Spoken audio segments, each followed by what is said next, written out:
කොහොමද මගේ ආදරණීය පුංචි පැටවුනේ? අදත් ඔන්න ආයිබෝවන් කියලා පිළිගන්නවා ස්ටඩි ස්පොට් YouTube channel එකට. අද කතාව තමයි කපුටා සහ කේචු කැල්ල. මේ කතාව ගොඩාක් කාලෙකට කලින් වෙච්ච ලස්සන කතාවක්. ඔන්න දුවේ පුතේ එකමත් එක කාලෙක කැලෑවක කපුටෙක් හිටියා. මේ කපුටා නිතරම හිටිය බඩගින්නෙන්.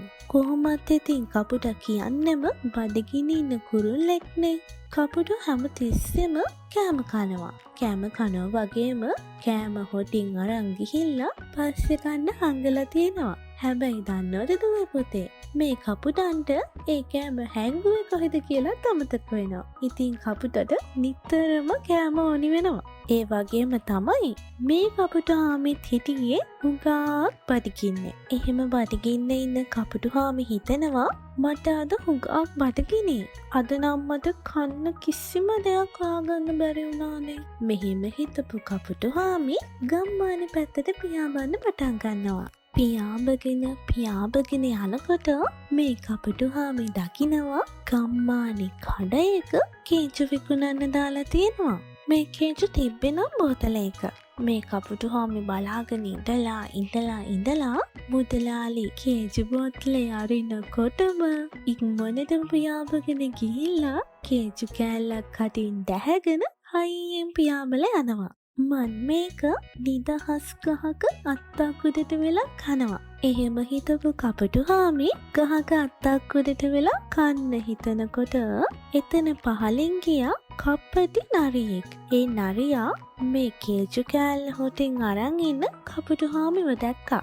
එහෙම දැකපු නරිහාමි හිතුවා මම කොහොම හරි මේ රස කේජු කෑල්ල අරගන්නවා කියලා.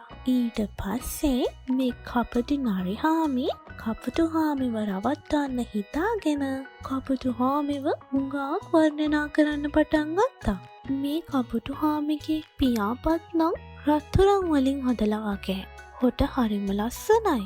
ඇස් දෙක මැණික් කැට වගේ. මම මේ තරම් ලස්සන කපුටුහාමි කෙනෙක් කවදාවත්ම දැකලා නෑ කියලා වර්ණනා කරා. මේක කපුටුහාමි අහගෙන තමයි හිටියේ. හැබැයි නරිහාමි මෙතන ඉඳන් නැවතුනේ නෑ දුවේ පුතේ.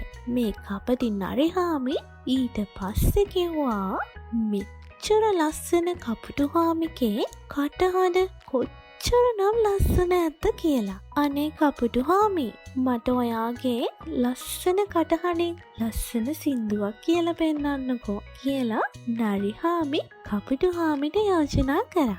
නරිහාමිගේ වර්ණනාව අහලා සතුටු උපරිමයට ගිහින් හිටපු කපුටුහාමිට තමන් ඉන්නේ කොහෙද කරන්නේ මොනවද මං හොටෙන් අරන් ඉන්න මොනවද කියලා අමතක වුණා. එහෙම අමතක වෙලා සතුට වැඩි කමට සින්දුව කියන්න කතාරිනකොටම හපොයි කේජු කෑල්ල බිමට වැටුණා. පහලට වෙලා බලන් හිටපු කපටි නරිහාමි කේජු කෑල්ල කෑවා. ඉතින් මේ අසරණ කපුටට බඩගින්න ඉන්න වුණා. අන්තිමට මේ කපුටුහාමිට අතට ගත්ත දේ කටට දාගන්න වාසනාව නැති වුණා කපටි නරියෙක්ින්ද. මේ අසරණ කපුටුහාමි දුකින් බඩගින්නෙන් ඉන්න ගමන් හිතුවා මාව වර්ණනා කරද්දී මට කේජු කෑල්ල අරන් ඉන්න බව අමතක වුණා.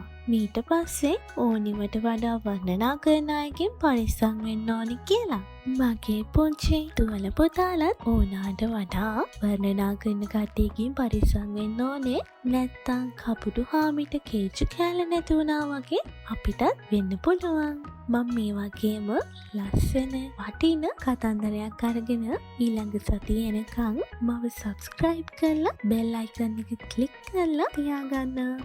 ඔයගලගේ අදහස් යටින් කමෙන්ට් කරන්න. මං අදට ගිහින් එන්නම්.